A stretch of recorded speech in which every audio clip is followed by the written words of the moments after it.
Olá, queridos, paz a todos. Deus abençoe vocês. Estamos aqui na porta do hotel em Tel Aviv. Esse hotel aqui atrás de mim. Estamos saindo agora com o ônibus e vamos começar o nosso processo de peregrinação. E tudo será filmado. Nós vamos fazer aqui um documentário para vocês poderem acompanhar o nosso passeio aqui na Terra Santa. Nós estamos aqui bem no centro, perto do centro de Tel Aviv.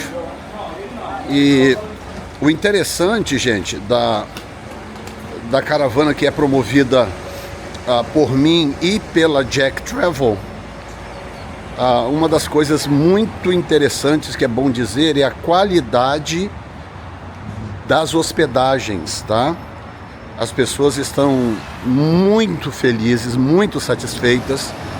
Quero registrar aqui o Grand Beach Hotel, aqui em Tel Aviv. Vocês podem dar uma olhada aí na internet. Então ele fica bem numa avenida principal aqui em Tel Aviv. Nós estamos perto do centro da cidade. Então nós vamos sair agora e nós vamos passar primeiramente na cidade de Jope. Vamos visitar o porto onde Jonas decidiu desobedecer a Deus e ir para Tarsis. E nós sabemos o que aconteceu em seguida, na verdade. Nós vamos visitar esse porto. Logo depois vamos descer para a Cesareia Marítima, onde morava Simão o Curtidor, onde Pedro teve a experiência e a visão do lençol e, portanto, onde começa basicamente a abertura do Evangelho para o povo gentio. É isso aí, gente. Então nós vamos registrar daqui para frente todo o processo. Vocês vão poder acompanhar aí, tá bom? Pessoal, aqui na nossa frente está o Mar Mediterrâneo. Nós estamos passando aqui nessa parte agora, já a caminho de Jope. Estamos aqui ao lado do Mar Mediterrâneo. Hoje, no final do dia, vamos estar ao lado do Mar da Galileia. E uns dias mais vamos estar no Mar Morto.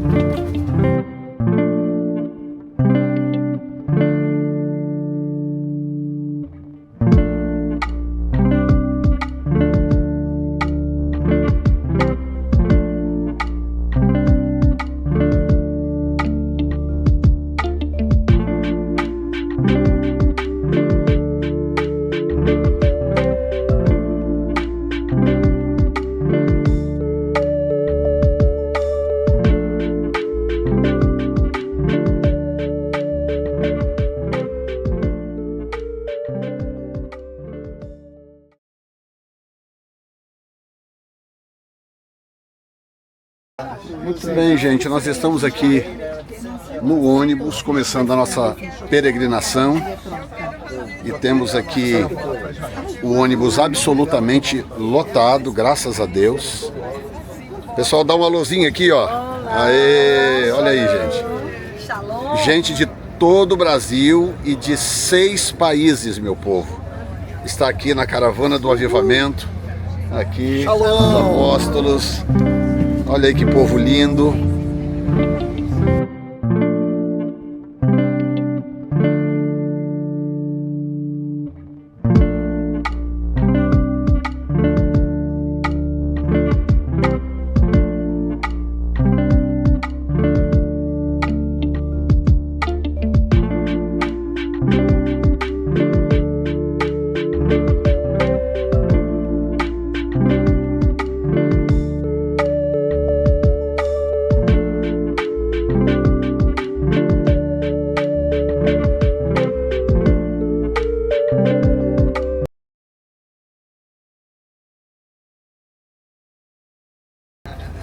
Esse é o nosso guia, Ariel, fazendo um trabalho muito bom.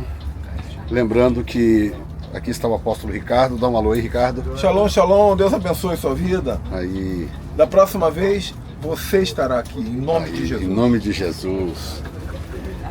E mais pastores. Tem algum pastor aqui que eu não conheço, além dos que eu já conheço? Tenho aqui o apóstolo Moisés Mendes, uma pastora Mara. Quem mais? Pastor Aguinaldo, com a família. Olha como é que tá estiloso esse menino, gente. Pastor Magri com a esposa, tá aqui. Glória a Deus. Apóstolo William com a pastora Graça. Quem mais? Tem mais pastores aqui, gente? Pronto. A apóstola, nome? Fabiana. Fabiana, tá aqui acompanhada. Você tá junto com ela? Da Rosângela, profetisa Rosângela. Aí, que caravana mais abençoada. Pastor Marcos, com a pastora Célia, lá de Rio Claro. Então, estamos viajando por Tel Aviv. Essa cidade foi erguida sobre as areias. Está aqui ao lado do mar. 1914 começou.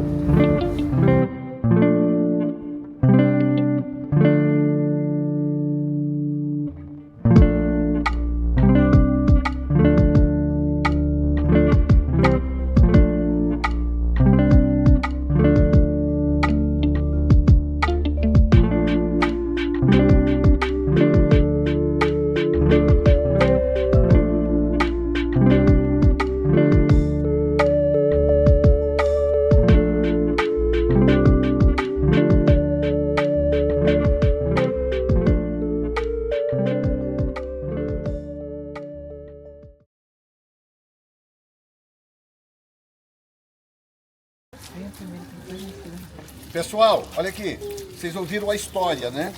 A história contada, que é muito importante. Mas nós queremos agora tirar uma lição disso aqui.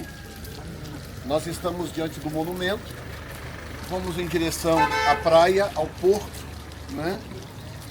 E é muito interessante quando você lê uma história na Bíblia a vida inteira, você lê a história na Bíblia a vida toda, e se você pensar que não é todo mundo, você vê quantos cristãos nós temos no mundo, e nem todos terão a oportunidade de estar em loco, presente, no lugar da história que você leu a vida inteira.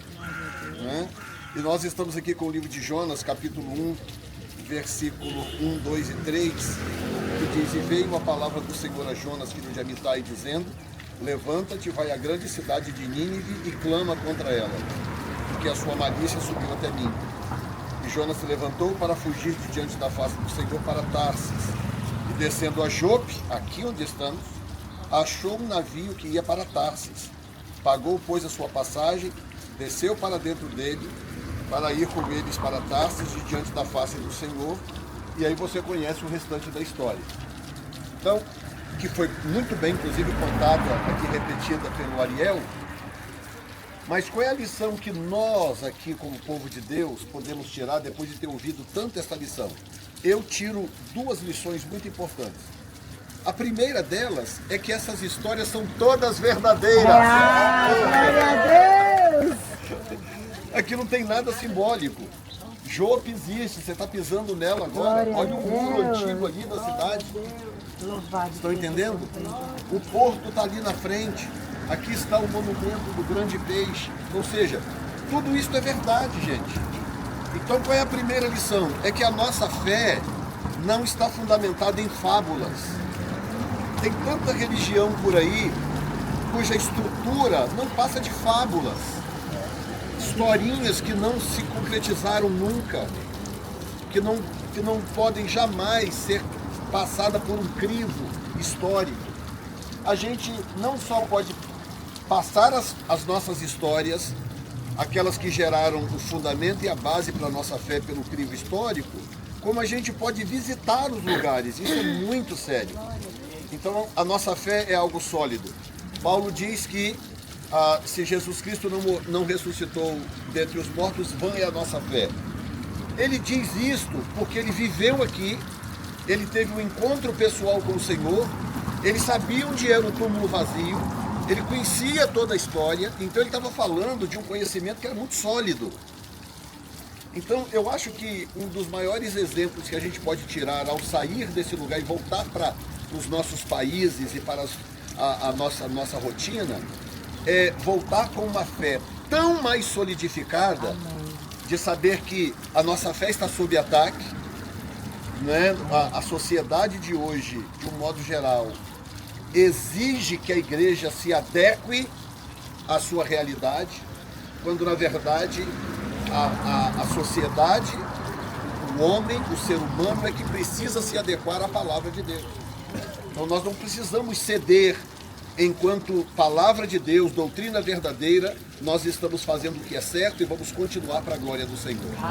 A Bíblia não precisa de reforma. Fique registrado isso. Eu sei que tem uns malucos por aí que cederam à pressão social, e Paulo diz isso em 2 Timóteo, capítulo 3, né, versículo 1, 2 e 3, que chegaria um tempo em que viriam tempos angustiosos e os homens seriam amantes de si mesmos e juntariam para si mestres, porque eles teriam comichões nos ouvidos, porque não aguentariam mais ouvir a sã doutrina, ouvir a verdade. Nós estamos aqui, gastamos, investimos para estar aqui e ver tudo que nós vamos ver, é porque nós amamos a sã doutrina. Nós não queremos evitar a sã doutrina. Nós amamos de tal forma que nós viemos checar as nossas raízes. Número 1. E número 2, para terminar, a gente vê aqui o poder da obediência e o poder da desobediência. As duas coisas têm um poder extraordinário.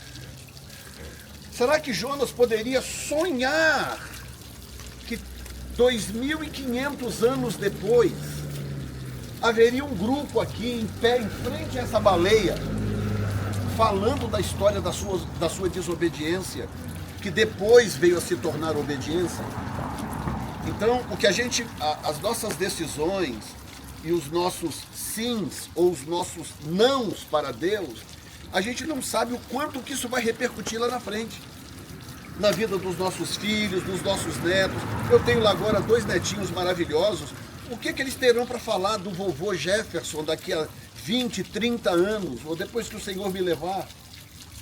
O que as pessoas terão para dizer da minha história ministerial, da minha história de vida? Será que eles vão relatar a história de um homem de Deus que foi obediente à voz de Deus, que pagou o preço necessário, mas para seguir os passos do Senhor? Ou será que vão contar a história de um camarada que foi, titubeou como as ondas do mar, vai e vem, não sabe se casa, se compra uma bicicleta?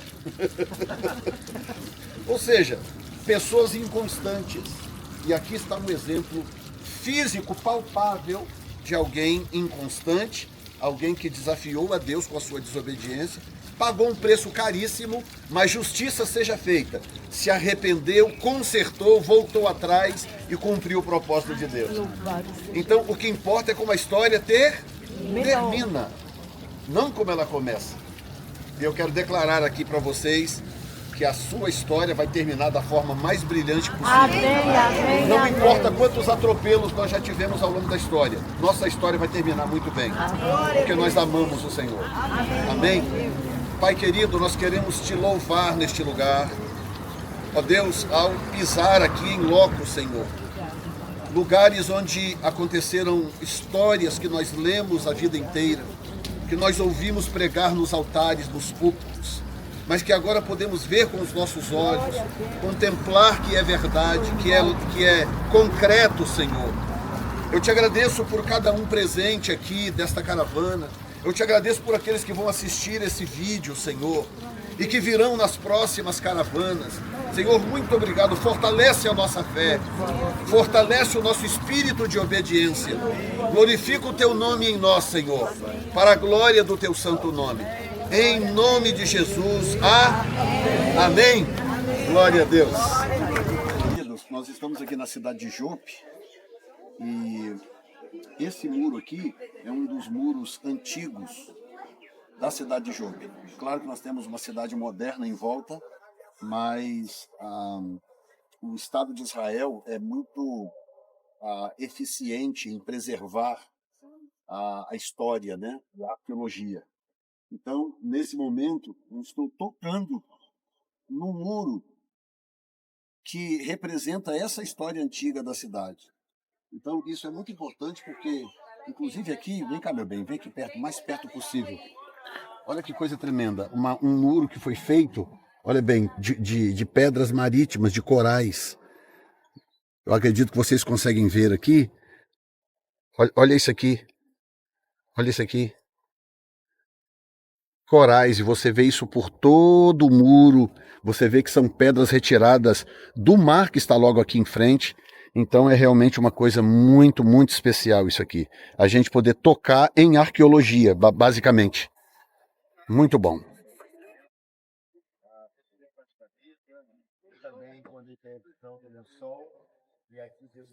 Aqui os irmãos da caravana podem vir, tirar foto, registrar, filmar. Ali o apóstolo William gravando também. Do muro antigo dessa cidade, parte que restou da antiguidade. E é uma honra, um privilégio estar aqui, podendo falar desse momento histórico, bíblico, tremendo. E assim está sendo uma emoção para mim poder viver esse tempo que está na palavra, que eu conheço só lendo, e agora podendo vivenciar presencialmente aqui em Jope. Que você possa ser edificado comigo. E aqui a gente aprende a lição com o Jonas, né? E ser obediente ao Senhor. A gente aprende a lição de que a igreja precisa manifestar o poder de Deus, porque aqui Pedro ressuscitou Tabita. Aqui a gente precisa entender que Deus estava ensinando aos judeus que a salvação era para todos, não apenas para eles. E aqui é um lugar crucial para a igreja cristã, principalmente para os gentios, porque é quando o evangelho chega por meio da casa de Cornélio. Então que você possa estar sensível ao voz do Espírito Santo, e aonde Deus te enviar, você poder falar do evangelho de Jesus Cristo. Não importa a etnia, a raça, mas que você seja um instrumento, um canal de Deus para levar salvação a todos. Amém? Deus abençoe a todos que estão assistindo esse vídeo. Apóstolo Jefferson, prazer estar aqui na sua caravana e poder viver esse momento junto com o Senhor. Obrigado por esse privilégio, e grandes lições vamos levar daqui, e aqui em Jope não é diferente. E muito boa a palavra que o Senhor deu sobre Jonas, e a gente tem que carregar conosco essa mensagem da obediência. Deus abençoe a todos. Olá, minha gente, graça e paz. Nós estamos aqui com esse tremendo privilégio de estarmos ao lado do apóstolo Jefferson Neto, esse campeão, nessa excursão tremenda, nessa primeira parada em Jope, um lugar marcante, onde nós sabemos que Deus ali deu sinais fatais e vitais de que Ele está no controle profético de cidades e de nações. Nós ouvimos agora mesmo uma palavra poderosa, inclusive do apóstolo, falando sobre dois elementos que marcam essa trajetória, que é exatamente a necessidade que nós entendamos que nada disso é fábula, é real. Aqui estão os muros antigos, aqui estão os muros que marcam a história dessa cidade, e aqui também marca o fato de que nós estamos debaixo de uma tremenda manifestação do projeto de Deus naquilo que decorre ao afunilamento das nações. Os povos virão e entenderão pela mensagem, aquela que Jonas não quis entregar, mas que depois foi, na verdade, forçado por circunstâncias do entendimento de que Deus precisa ser obedecido, a obediência de Jonas, que estabelece o legado da obediência da igreja. Aquilo que, inclusive, disse o apóstolo aqui com muita propriedade, até que ponto a minha obediência estabelecerá legado para o futuro. E Jonas jamais imaginou que hoje caravanas estariam aqui para ver, para atestar que valeu a pena ele voltar atrás e fazer aquilo que estava determinado. Deus abençoe vocês. É uma honra estar aqui com o apóstolo Jefferson. Nós estamos aqui celebrando Moisés Mendes, vosso servo. Deus nos abençoe. Amém. A paz, igreja do avivamento. Amém. Amém. Glória a Deus. Que manhã maravilhosa. Nós estamos aqui nessa cidade bíblica de Jope. E aqui é um momento importante para nós, como o Ariel disse, porque aqui começa a história do Evangelho para os cristãos, né? Aqui começa a jornada pastoral de Pedro, quando ele começa a avançar nos lugares de Israel para visitar as comunidades cristãs, de crentes, né? No início de tudo, até que ele chega em Lida. Acontece um fato muito importante, que é a cura de Enéas, e por causa da cura de Enéas, toda a cidade e a cidade de Sarona se converte a Cristo. Depois, chegando aqui em Jope, ele também realiza o milagre de ressurreição de Tabita. E aí, chega até aqui nessa casa, porque o versículo 43 do capítulo 9 de Atos vai falar que ele ficou por dias aqui nessa casa. E eu acho interessante porque Deus já estava tratando com Pedro, para quebrar um paradigma, porque Por que é curtidor? Porque ele era fabricante de couro, né? E pelo fato dele lidar com peles de animais mortos e contato com sangue, isso era considerado impuro para os judeus.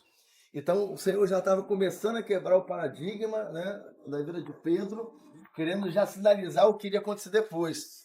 E aí talvez alguém até perguntasse, por que Pedro, sabendo disso, vai ficar na casa de alguém, numa casa mal cheirosa, porque inclusive a casa tinha que ficar distante das comunidades por causa do mau cheiro, mas já era Deus tratando com Pedro, porque daqui a pouco ele vai orar aqui no terraço, né, diz a palavra, e quando ele ora aqui em cima, ele tem então a visão dos animais que eram considerados impuros para os judeus, até que o anjo, o Espírito Santo fala para ele, né, do que significava aquilo, que não era para tornar impuro aquilo que Deus estava purificando, até que chegam aqueles homens enviados por Cornélio, e ali ele entende o que Deus está falando, chega na casa de Cornélio, prega o evangelho e acontece um fato que impacta Pedro, porque a descida do Espírito Santo que aconteceu em Atos 2, acontece também com Cornélio, e todos que estavam ali foram cheios do Espírito Santo, inclusive é o que Pedro vai usar como argumento para se defender diante dos judeus que tiveram, né, cobraram dele porque que ele veio falar para os gentios. Então, a gente aprende uma lição aqui. Qual a lição? De que precisamos estar sensíveis à voz do Espírito Santo para quem ele quer nos usar para alcançar, não importando a etnia, a raça, a condição social. Então, a gente aprende aqui essa lição de que a gente precisa estar atento em todo o tempo aonde Deus nos permitir ir para poder alcançar toda a humanidade. Então, aqui fica essa história registrada, que aqui começa essa expansão do Evangelho de Jesus Cristo. Nós que estamos aqui, que nós somos judeus, nós recebemos o Evangelho porque, a partir de Cornélio, como o Ariel falou, o Evangelho então se estendeu a todo mundo e que a gente possa ser cada dia mais esse porta-voz do Evangelho de Jesus Cristo, anunciando o Evangelho de Jesus Cristo para todos. Amém? Amém. Deus abençoe. Amém. Amém? Deus abençoe a todos. Glória. Olá, queridos pais, Deus abençoe a todos. Olha só que coisa incrível. Nós estamos agora em frente ao porto onde Jonas embarcou para Tarsis. Deus manda ele ir para Nínive, ele desce para Jope. Nós estamos aqui na região de Jope. A parte de cima ali é a parte que nós filmamos agora há pouco, a casa de Simão Curtidor, chamada aqui de Cesareia Marítima. Essa é a região de Cesareia Marítima, né?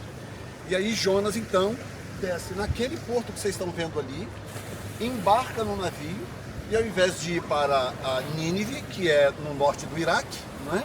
Fica hoje no norte do Iraque, a Síria, o que ele faz? Ele embarca no navio ali para ir para a Espanha, a região de Tarsis. E aí, quando chega em algum lugar desse oceano maravilhoso, né, a experiência que ele teve aqui nesse oceano, ele então, mar Mediterrâneo, para quem não sabe, então ele tem a experiência de ser tragado por um peixe e a experiência onde então, ao que tudo indica, ele morre. Inclusive, tem alguns especialistas alegam que Jonas, na verdade, morreu no ventre do peixe. Por isso que ele diz que ele clama do abismo, lá do fundo do abismo, as algas enrolaram na sua cabeça e etc. E ele se arrepende, pede perdão a Deus, e o Senhor então manda o peixe vomitá-lo. Alguns acreditam que o peixe trouxe ele de volta aqui nessa mesma praia e o vomitou aqui. Outros dizem que não, que pode ter acontecido em outro lugar, porque a coisa aconteceu um pouco mais para dentro do mar. Isso não importa, na verdade. O que importa é que nós estamos agora pisando sobre as páginas da Bíblia. Estamos vivendo o que a Bíblia disse que é verdade e nós estamos aqui para comprovar que realmente estamos vendo os fatos. Estamos na cidade que existiu, inclusive filmamos as ruínas e não há razão para duvidar da palavra de Deus. A palavra é verdadeira e é confiável. Deus abençoe a todos. Até a próxima. Estamos entrando aqui no anfiteatro, na região que foi construída por Herodes o Grande, uma cidade que ele construiu, na verdade, chamada Cesareia Marítima, e ele construiu aqui esse anfiteatro. Na verdade, descobriram 2 aqui, e aqui esse anfiteatro construído por nada mais, nada menos do que Herodes o Grande.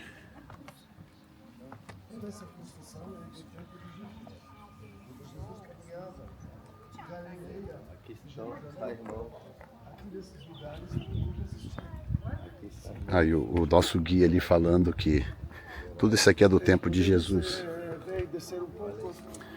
Repete o que você falou sobre o tempo de Jesus, a construção. Sim, como é tempo de Herodes, é tempo de Jesus. Isso. Então, quando Jesus caminhava nessa terra, na Galileia, Jerusalém, tudo isso existia. Tudo isso aqui já existia. Quer dizer, isso aqui é o original. Sim, você pode ver uns lugares onde tem a rocha mais Antiga, velha, mais isso. antiga, e onde tem um pouco de reconstrução. Então tem Uau, partes, olha que coisa linda. olha, pode ver nos lados, as partes Isso. mais originais. Aqui, gente, olha que coisa linda, né? Isso aqui são as partes que são originais da época de Jesus. Não há registro que Jesus tenha vindo aqui, particularmente, mas isso aqui é do tempo de Jesus. Então tem as partes aqui que foram reformadas, depois de descoberto o lugar, mas só o fato de você olhar para uma pedra dessa e imaginar que isso está aqui há 2000 e tantos anos, é realmente impressionante.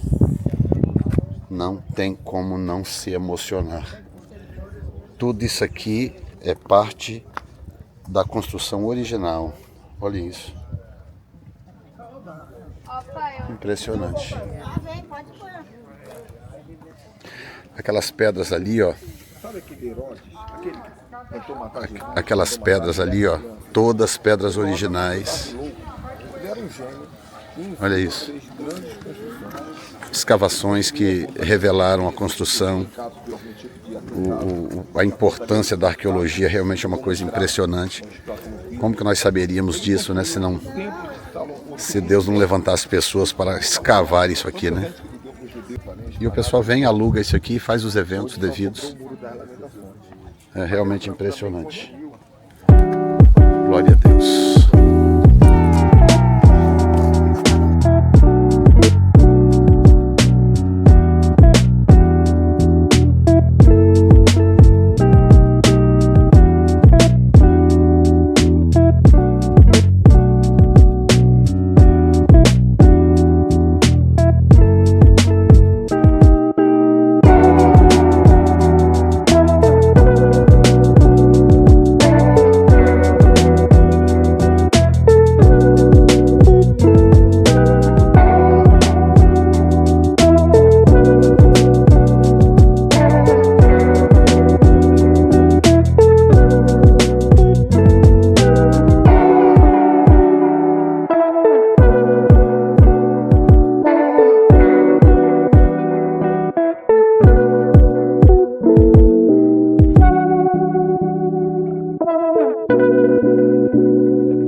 Eu separei o texto aqui. Esse texto em si já diz muita coisa. Agora, quando você pega uma história como essa, isso aqui era, na verdade, um centro de adoração a esse Deus, Deus Pan. E era um tipo de adoração estranha, uma adoração profana, pagã, de alto nível. Então, se a gente conectar todos esses pontos, o texto diz assim, Mateus 16, 13. E chegando Jesus às partes de Cesareia de Filipe, interrogou seus discípulos dizendo, agora veja bem que coisa curiosa. Quando eles chegam aqui, eu quero agora que vocês imaginem, use a imaginação, imagine isso aqui funcionando há 2000 anos atrás. Tá? Tudo que você vê ali em forma de ruínas eram prédios, eram locais de adoração e local de sacrifício. E aí ele chega no meio dessa muvuca, gente vindo, gente entrando e gente saindo, ele reúne os seus discípulos, como nós estamos fazendo aqui, e ele faz uma pergunta simples. Eram 12 discípulos. E ele pergunta assim, o que estão dizendo de mim por aí? O que dizem os homens a respeito do Filho do Homem? Ele não sabia? Claro que ele sabia. Ele sabia o que diziam dele por aí? Claro que ele sabia. Então por que ele pergunta para eles, para os discípulos? Porque o ensinamento que vinha era para os discípulos. Sim. Para os seus discípulos e aqueles que depois se tornariam discípulos dele. Aí diz, que dizem os homens ser o Filho do Homem? Aí eles disseram, aí começam a falar, uns dizem que o Senhor é João Batista, outros dizem que o Senhor é Elias, outros dizem que o Senhor é Jeremias, ou um dos profetas.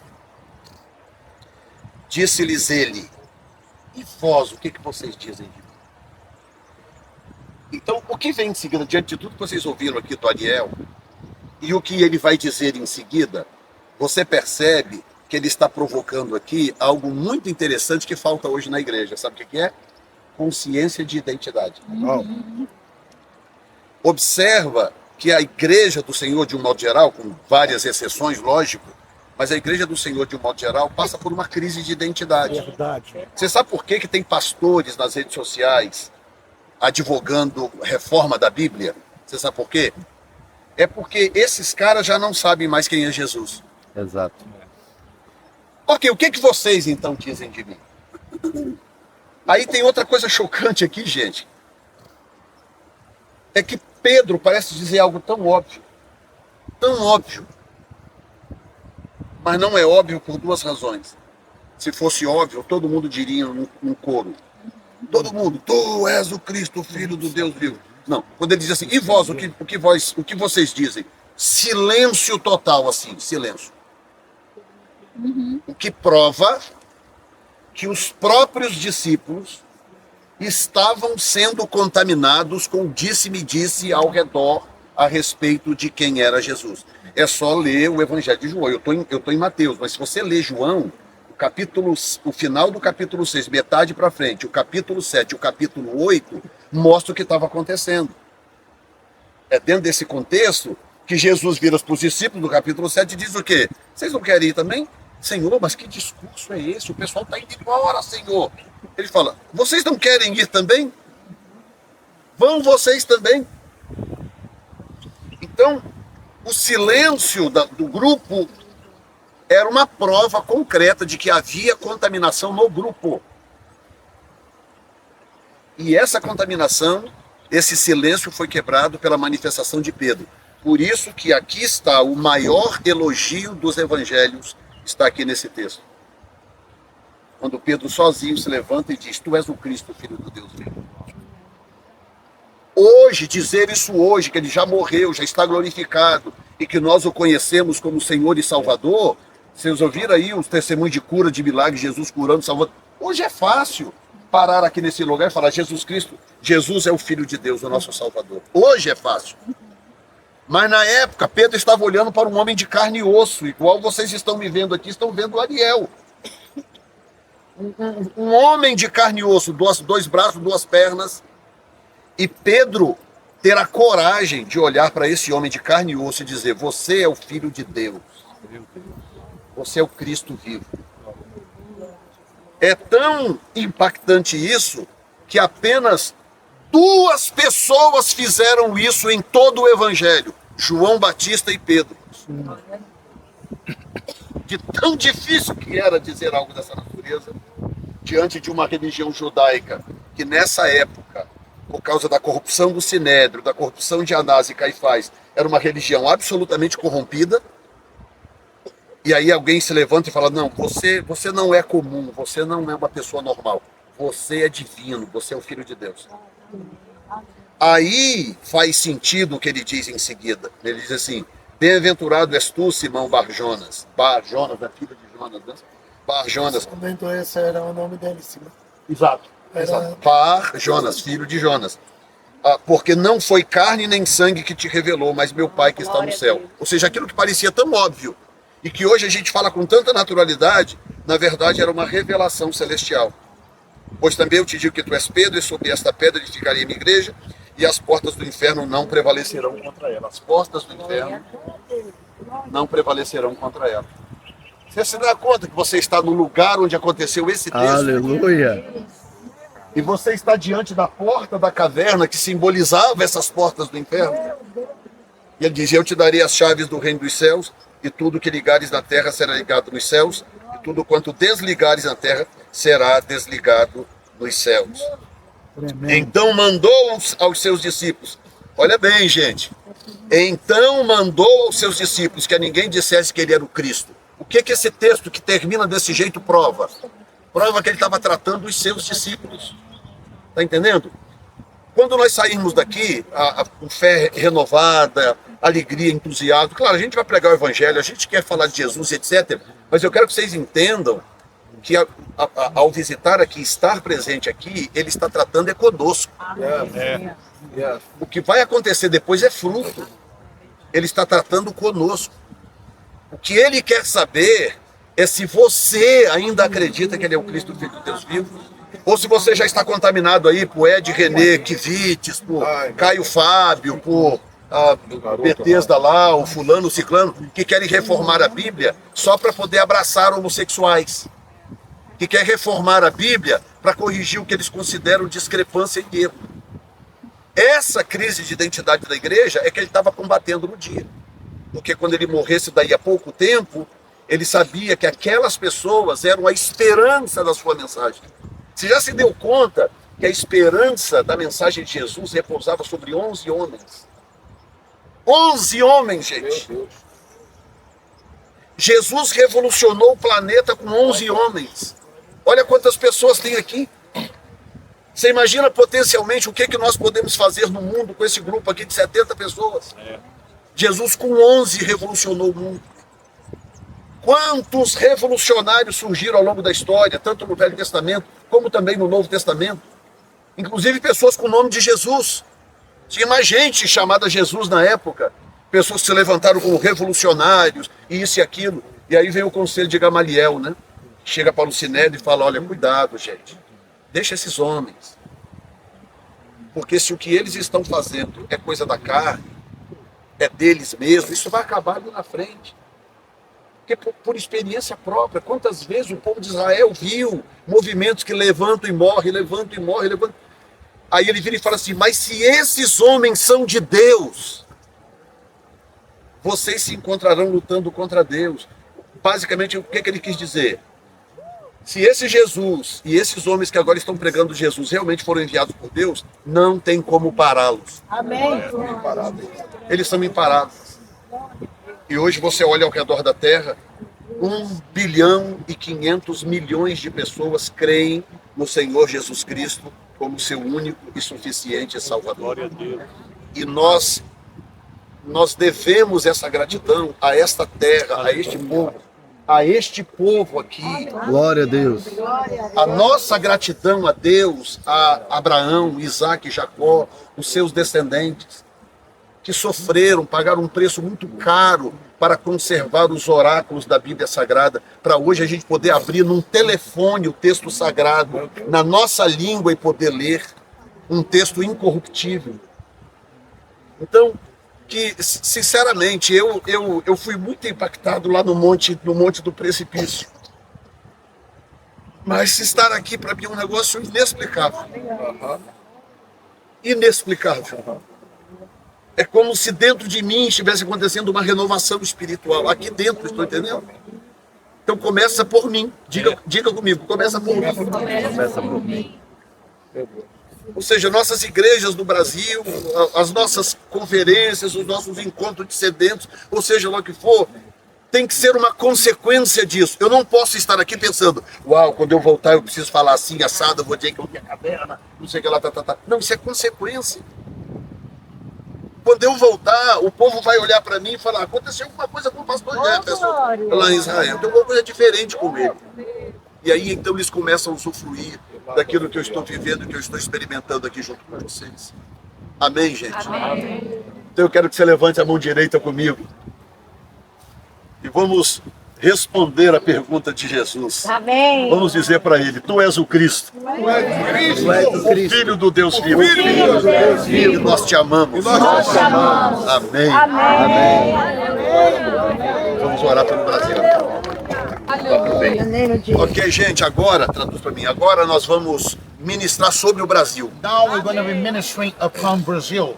Claro que isso afeta também os Estados Unidos e as outras nações representadas. Of course, that we're going to be touching other nations as United States and other nations represent well. Mas é um sentimento que eu tenho It's a feeling that I have. de que há uma unção nesse lugar There's a anointing in this e place, essas coisas não se dissipam, and things like that don't go away. que nos permite liberar uma palavra de autoridade sobre o Brasil. That allow us to deliver a word, Aleluia. authority word upon Brazil. E quando nós estivermos orando pelo Brasil, When we start to pray for Brazil, você que mora em outra nação you that live in another nation, vai incluir a sua nação. be including your nation in the prayer. Ok? Okay? Então estenda as mãos para cá So, agora. raise your hand.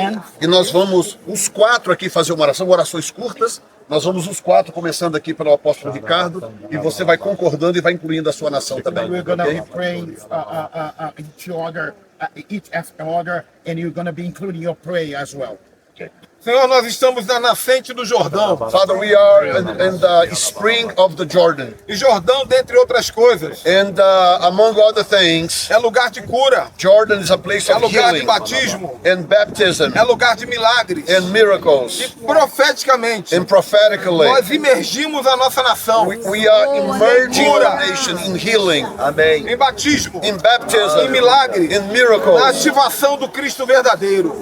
activating the real Jesus E Christ. com os pés em Israel, And with our feet aproveitamos para dizer, in the Holy Land, we say como igreja, as a que o church Brasil ama Israel. that Brazil loves Israel. Que o Brasil é persona grata. And that Brazil is a persona grata. Nós declaramos, Pai, sobre a nossa nação, And we declare over our que as nation bênçãos do Senhor that desse lugar the blessings of the Lord in this place alcançarão nossa nação. will reach our Cada nation cidade, and cities, cada estado, every state, a nação como uma só. and the nation as a whole. Nenhum político, No politicians, nenhum sistema humano no human system terá autoridade will have the acima authority dessa palavra over this word dada por Jesus. given by Jesus. Em nome de Jesus. In the name of Jesus. Amen. Pai, nós como igreja do Senhor Jesus, Father, as a church of Jesus, nos posicionamos neste lugar, we position ourselves in this place aonde o Senhor falou where you have spoken que as portas do inferno that the gates of hell não prevaleceriam contra a tua will igreja. not prevail against the church. Nós tomamos posse And we take possession da autoridade of the authority que nos foi delegada that was given to us em teu nome, Jesus, in your name. e destronamos And we dethrone agora, right now, em nome de Jesus, in the name of Jesus, todo principado, all principalities, toda potestade all powers que vem atuando no Brasil, that is acting out in Brazil, nós desfazemos agora we undo right now. e desligamos do mundo espiritual And we turn it off in the spiritual realm. toda palavra de encantamento, All word of enchantment, todo altar levantado all altar that has been lifted up no período do carnaval during Carnival, em todo o Brasil. Mardi Gras in Brazil. Nós condenamos agora We condemn right now toda palavra de juízo all word of judgment levantada contra o Brasil lifted up against Brazil. e tomamos posse And we take possession da tua palavra que diz of your word that says que contra o teu Israel that against your não Israel vale encantamento there will be no enchantment e que nenhuma arma and no weapon preparada contra nós forged against us prevalecerá. will prevail. Nós declaramos We declare que o Senhor Jesus that the Lord Jesus é o Senhor do is Brasil. the Lord of Brazil. Nós profetizamos We prophesy que o avivamento the revival que já está em curso, that is already o on, fogo do teu Espírito the fire of your spirit aumentará will increase e cobrirá and will cover todo o Brasil the whole como country as águas as the cobrem o water mar. covers the sea. Aviva, Revive, ó Espírito Santo, oh Holy Spirit, o Brasil, Brazil, as igrejas, the as churches, lideranças, the leadership, para a glória do teu for the nome. glory of your name. Que seja um tempo Let be a time de renascimento of rebirth para a sua igreja for your e church. de volta a essência do teu And evangelho, let us bring back to the essence of the gospel para a glória do teu nome. for the glory of your name. Amém. Amen. Ó Deus, em nome de Jesus, Father, in the name of Jesus, eu tenho no meu coração desejo I have a desire in my de heart orar pelo Brasil, to pray for Brazil pelos pastores do Brasil, and for the pastors of dos Brazil. quais eu sou um deles. And I am one of them. Tu sabes que grande é a perseguição Do you know that great is the e a persecution guerra que se trava. and the war that is E on? neste lugar em And que in Jesus this parou, place where Jesus came, havia esta entidade this entity was here, proclamada como aquela que protegia pastores. proclaimed as the entity that protected pastors. E este lugar, Senhor, And this place, é o Lord, lugar da nascente das is águas. the place where the waters begin. E nós ouvimos aqui, Senhor, Brings up, and we hear here tu mudaste a nascente das that you have águas. changed the spring of the water. Ela não vem mais da caverna. It doesn't come from the cave Ela anymore. vem do fundamento. It comes from the foundation. Ó Deus, eu te peço nesta manhã, And I ask you, Lord, this morning, guarda os pastores brasileiros. the Brazilian pastors, Proteja-nos, Senhor da glória. protect us, Lord. Tu és o sumo pastor. You are the holy E pastor. este demônio, ó Deus da glória, este demônio, ó Deus da glória, está jogado por terra And the demon that operated here are contra os cast out of the ground pastores da tua igreja. against the pastors of your church. Somos pecadores, Senhor. We are sinners, Lord. Sim, ó Deus, nós somos humanos, We are humans, mas dependemos da tua proteção but we depend on your protection. para sacudir o Brasil Shake Brazil na direção que tu in queres. the direction that you Em chose. Cesareia de Filipe, ó Deus, Caesarea of Philippi, nós levantamos uma voz profética we raise a prophetic voice para os pastores da igreja for the brasileira, pastors of the Brazilian church. para que esses homens sejam protetores da tua casa, Let these pastors be protectors of your para house. que não mudem a identidade deles, So ó Deus, they won't change their identity. mas que sejam labaredas de fogo May they be flames of fire. para o avivamento que varre a For nação. the revival that is on in Brazil. Em nome de In Jesus. the name of Jesus. Amen. Pai querido, Dear God, nós profetizamos we prophesy sobre a nação brasileira, upon the Brazilian segurando nation esta bandeira, with this que é flag. tempo de avivamento. It is a time of E revival. nós tomamos a palavra de And Pedro, we are taking the Peter word a que Jesus confirmou that Jesus has confirmed como verdadeira, as a truth. e nós lançamos And we take sobre a nação brasileira. upon the Brazilian nation, Pai querido, dear God, qualquer político, any politician, qualquer pessoa no Brasil any person in Brazil que seja contra Israel, against Israel, que seja contra a igreja, against the church, só tem dois caminhos: only two ways they will have: arrependimento, the repentance, ou sejam lançados por terra. or they will be go down, falling down. E eu estou declarando agora I declare now, que este juízo se cumprirá his church will be fulfilled. para aqueles que não se arrependerem, Those that does not repent, em nome de in Jesus. Jesus' name, Senhor, que a vida desse grupo the life of this group nunca mais seja a mesma, never be the same. em nome de In Jesus. Jesus' name, Amém. amen, amen. And Father, Pai, you know o Senhor sabe that you have heard our prayers. que o Senhor tem ouvido as And nossas you said in orações. Isaiah E o Senhor disse em chapter Isaías 65, 65, verse 24, versículo 24, that you have heard our prayers que o Senhor and tem have ouvido, already answered our prayers que o Senhor já tem ouvido e before we respondido completed the a nossa prayer. oração antes da And gente Father, fazê-la. we will be celebrating this. E Senhor, nós estamos celebrando Celebrating isso, these prayers celebrando essas in orações. September Em for the setembro, victory of Brazil. para a vitória do In the Brasil, name of Jesus. no nome de Jesus. Amen. Amém. Glória. Aleluia! Oh, glória. E, gente, eu quero aproveitar aqui esse momento tremendo em que a gente está passando pela nascente do Rio Jordão. Essa nascente, ela é muito especial porque depois que Jesus trouxe a palavra de que as portas do inferno não prevaleceriam sobre a igreja, a nascente do rio que saía da caverna que nós vamos ver lá em cima, que nós vamos mostrar daqui a pouco, ela foi mudada. Ela passou a sair de uma outra posição do monte, ok? Isso aí é muito profético, porque Jesus caminhou quase 3 dias para fazer aqui em Cesareia de Filipe o que ele poderia ter feito onde ele estava, mas havia algo profético na região. E nós vamos falar um pouquinho sobre isso lá na beira da caverna. Ou seja, vocês estão vendo aqui aonde nasce o Rio Jordão. Mais para frente, eles fizeram obras, ele tem brita, então a coloração dele é diferente. Mas olha a nascente do Rio Jordão até hoje, o rio em que Jesus foi batizado. Glória a Deus. Tremendo.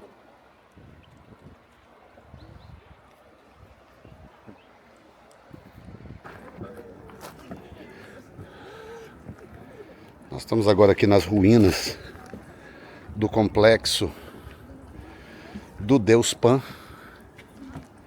que existia aqui na época de Jesus, e o lugar que ele escolheu para revelar através de Pedro a sua identidade e para declarar o nascimento da sua igreja. Ou seja, Jesus escolheu provavelmente o pior lugar que havia na época, o lugar mais opressivo, mais maligno, mais corrupto, mais diabólico. Ele veio debaixo das barbas de Satanás e anunciou o nascimento da sua igreja. Quem mais poderia fazer uma coisa dessa? Senão aquele que sabe quem é, o Filho de Deus. Se Jesus não fosse de fato quem ele disse ser, ele nunca teria sobrevivido situações como esta. Satanás teria acabado com ele facilmente. Mas glória a Deus que isso não aconteceu, porque realmente ele é quem ele disse que ele é.